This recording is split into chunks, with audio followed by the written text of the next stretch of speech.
Greetings, friends. Welcome back to the broadcast. I'm Shawn, your host, and the website can be found at www.scriptureandprophecy.com. Well, today we are wrapping up our study in the book of 1 Samuel. So, reading chapters 29, 30, and 31.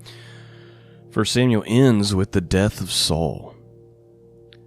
And in the middle of this all is this pretty interesting story about David having to rescue his own wives and the wives of his men from captivity.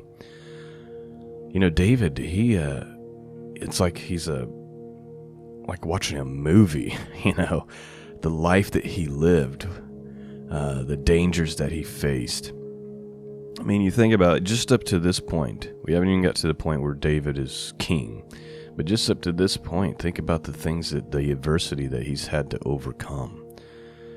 You know, he fights Goliath, right? Takes down the giant. Not to mention that before that, the things that kind of prepared him to be able to do that was having to take on a lion and a bear. And who knows how many times that had happened. He's fleeing from Saul. Just all the wars that he'd been in. You know, that's where the songs were coming from. Saul has killed his thousands, but David his tens of thousands. And then now, in the story we're about to read, he has to take 400 of his men and take on this army to rescue his wives and the wives of his men. I mean, just an incredible life. And so many roller coaster type things that God has allowed him to be in. Some really, really low lows. And some really, really high highs, and it's incredible. So let's dig in here. We're going to read chapter 29, 30, and 31, and wrap up our study in 1 Samuel, and then, Lord willing, next week we'll start 2 Samuel. All right, that's enough of an introduction. Let's dig in. Chapter 29, verse 1. Now the Philistines gathered together all their armies to Aphek, and the Israelites pitched by the fountain which is in Jezreel. And the lords of the Philistines passed on by hundreds and by thousands, but David and his men passed on, and they rewarded with Achish. Now, in the reward with Achish. Now, remember from last week, right now, David's been living amongst the Philistines at this point, because he's fleeing from Saul. Verse 3. Then said the princes of the Philistines, What do these Hebrews here? And Achish said unto the princes of the Philistines, Is not this David, the servant of Saul the king of Israel, which hath been with me these days or these years? And I have found no fault in him since he fell unto me unto this day. Please note, sometimes it takes a long time for things to develop, right? You're praying about something, you're dealing with something. According to what the Achish just said to the princes, David's been living amongst them for years. Okay? It's not, when we read these stories, sometimes it sounds like it's like this happened and then a few days later he's been living amongst them for a few years now. And who's to say, maybe he's kind of given up on the whole thing. Verse 4. And the princes of the Philistines were wroth with him. And the princes of the Philistines said unto him, Make this fellow return, that he may go again to his place, which thou hast appointed him, and let him not go down with us to battle, lest in the battle he be an adversary to us. For wherewith should be he reconcile himself unto his master? Should it not be with the heads of these men? Is not this David, of whom they sang to one another in dances, saying, Saul slew his thousands, and David his 10,000s? And Achish called David and said unto him, Surely, as the Lord liveth, thou hast been upright, and thy going out and thy coming with me, and the host is good in my sight. For I have not found evil in thee since the day of thy coming unto me unto this day. Nevertheless, the Lord's favor thee not. Wherefore now return and go in peace, that thou displease not the lords of the Philistines. And David said unto Achish, But what have I done? And what hast thou found in thy servant so long as I have been with thee unto this day, that I may not go fight against the enemies of my lord the king? And Achish answered and said unto David, I know that thou art good in my sight, as an angel of God. Notwithstanding, the princes of the Philistines have said, He shall not go up with us into this battle. Wherefore now rise up early in the morning with thy master's servants that are coming with thee, and as soon as ye be up early in the morning, and have light, depart. So David and his men rose up early to depart in the morning, to return into the land of the Philistines. And the Philistines went up to Jezreel. Chapter 30. And it came to pass, when David and his men were come to Ziklag on the third day, that the Amalekites had invaded the south, and Ziklag had smitten Ziklag, and burned it with fire, and had taken captive the women that were therein. They slew not any, either great or small, but carried them away and went on their way. So David and his men came to the city, and behold, it was burned with fire, and their wives and their sons and their daughters were taken captive. Please note, try to imagine being in David's shoes. You've had to flee your homeland. You get to this situation, you return home because the Philistines are uncomfortable with you. They think that you'll likely turn on them in the middle of the war, so they send you home, and you get back, and your wives and your daughters are taken captive, and your town is burned. Imagine the stress and the fear and the anxiety that would come over you. The anxiety that's come over David, over his own wives, his own daughters, and the wives and daughters of his own men. This is one of those circumstances that seems terrible, the kind that you would maybe fall on your knees and say, God, how could you allow this? I want you to see David's response. Verse 4. Then David and the people that were with him lifted up their voices and wept until they had no more power to weep. And David's two wives were taken captives, Ahinoam and Jezreelitis, and Abigail the wife of Nabal the Carmelite. And David was greatly distressed, for the people spake of stoning him, because the soul of the people was grieved, every man for his sons and for his daughters. But here's the part I want you to notice. But David encouraged himself in the Lord his God. Please note, pay attention. David's going through this great crisis. Not only they lost their wives and their sons and their daughters are gone into captivity, but his own people are thinking about stoning him to death because they're so grieved about the whole situation. And so David's response was to encourage himself in the Lord, no matter how dark it is, how unhopeful it may seem. This is the proper response, and we're going to see God's favor on this response. Verse 7. And David said to Abithnar the priest, Ahimelech's son, I pray thee, bring me hither the ephod. And Abiathar brought thither the ephod to David, and David inquired at the Lord, saying, Shall I pursue this troop? Shall I overtake them? And he answered him, Pursue, for thou shalt surely overtake them, and without fail recover all. So David went, he and 600 men that were with him, and came to the brook Besor, where those that were left behind stayed. But David pursued, he and 400 men, for 200 abode behind, which were so faint they could not go over the brook Besor.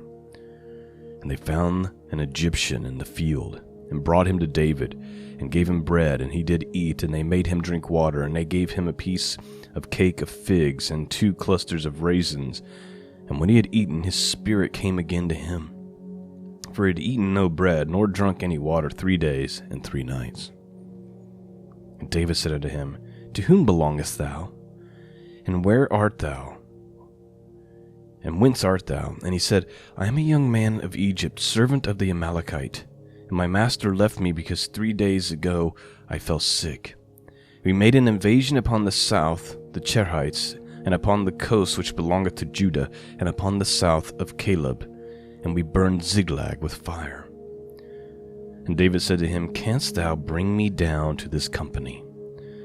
And he said, Swear unto me by God, that thou wilt neither kill me nor deliver me into the hands of my master, and I will bring thee down to this company.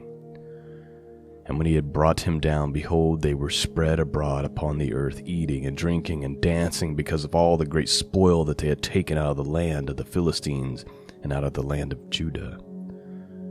And David smote them from twilight even unto the evening of the next day.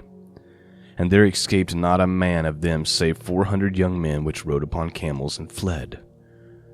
And David recovered all that the Amalekites had carried away, and David rescued his 2 wives. And there was nothing lacking to them, neither small nor great, neither sons nor daughters, neither spoil nor anything that they had taken to them. David recovered all. So please note, in one moment David had lost all, but the scriptures say that he strengthened himself in the Lord, and he sought the Lord's wisdom and guidance, and in the end recovered all. Not just recovered all, but recovered all plus spoil. Verse 20, And David took all the flocks and the herds which they drave before these other cattle, and said, That is David's spoil. And David came to the 200 men, which were so faint that they could not follow David, whom they had made also to abide at the brook Besser. And they went forth to meet David, and to meet the people that were with him. And when David came near the people, he saluted them. Then he answered all the wicked men and men of Belial. Please note, I think that's interesting that this seems to be used often, this word Belial. It's kind of like the devil, when people are acting out of a spirit that's ungodly, right? Then answered all the wicked men and the men of Belial, of those that went with David, and said, Because they went not with us, we will not give them aught of the spoil that we have recovered, save to every man his wife and his children, that they may lead them away and depart. Then said David, You shall not do so, my brethren. With that which the Lord hath given us, who hath preserved us and delivered us the company that came against us into our hand. For who will hearken unto you in this matter? But as his part is that goeth down to battle, so shall his part be that tarrieth by the stuff. They shall part alike. And it was so from that day forward, and he made it a statute and an ordinance for Israel unto this day. And when David came to Ziklag, he spent the spoil of the 2 elders of Judah, even his 2 friends, saying, Behold, I present you of the spoil of the enemies of the Lord. To them which were in Bethel, and to them that were in the south Ramoth, and to them which were in Jettar, and to them which were in Arar, and to them that were in Sipmoth, and to them which were in Esthamiah, and to them which were in Rachel, and to them which were in the cities of the Jerahmeelites, and to them which were in the cities of the Canaanites, and to them which were in Hormah, and to them which were in Kor Ashan, and to them which were in Ahak, and to them which were in Hebron, and to all the places where David himself and his men were wont to haunt. Chapter 31. Now the Philistines fought against Israel, and the men of Israel fled from before the Philistines, and fell down slain in Mount Gilboa. And the Philistines followed hard upon Saul and upon his sons, and the Philistines slew Jonathan, and Abinadab, and Melchishua, Saul's sons. And the battle went sore against Saul, and the archers hit him, and he was sore wounded of the archers. Then said Saul unto his armor-bearer, Draw thy sword, and thrust me through therewith, lest these uncircumcised come and thrust me through and abuse me. But his armor-bearer would not, for he was sore afraid. Therefore Saul took a sword and fell upon it. And when his armor-bearer saw that Saul was dead, he fell likewise upon his sword and died with him. So Saul died, and his 3 sons, and his armor-bearer, and all his men that same day together. And when the men of Israel were on the other side of the valley, and they that were on the other side of the Jordan saw that the men of Israel fled, and that Saul and his sons were dead, they forsook the cities and fled, and the Philistines came and dwelt in them.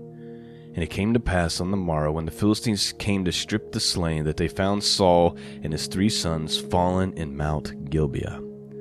And they cut off his head, and stripped off his armor, and sent it unto the land of the Philistines round about, to publish it in the house of their idols and among the people. And they put his armor in the house of Ashtaroth, and they fastened his body to the wall of Bethshan. And when the inhabitants of Jabesh Gilead heard of that which the Philistines had done to Saul, all the valiant men arose and went all night, and took the body of Saul and the bodies of his sons from the wall of Bethshan, and came to Jabesh, and burnt them with fire. And they took their bones, and buried them under the tree Jabesh, and fasted 7 days. And that is the end of our study in 1 Samuel. And like I said, Lord willing, we'll look at start 2 Samuel next week. Well, I pray you've been encouraged and blessed this morning from the study. I hope that just thinking about David and some of the things that he went through, just because you're God's guy, right? Just because God's favor is upon you doesn't mean you don't face adversity, struggles, temptation. Doesn't mean that you're not put in situations where you have no choice but to rely on God and God's favor. Because if God doesn't intervene, then there's no hope. In fact, I would say quite the contrary. When you are God's children, that's more likely to happen. Because there's this testing and purifying and these things that God does to increase our faith and to increase our trust in Him. I pray you've been blessed this morning. Thank you for listening. Thank you for your prayers. Thank you for supporting the podcast far beyond what I deserve. And I just hope that I continue to be a blessing and an encouragement to all of you. Peace and grace be with all of you. And until next time, God bless.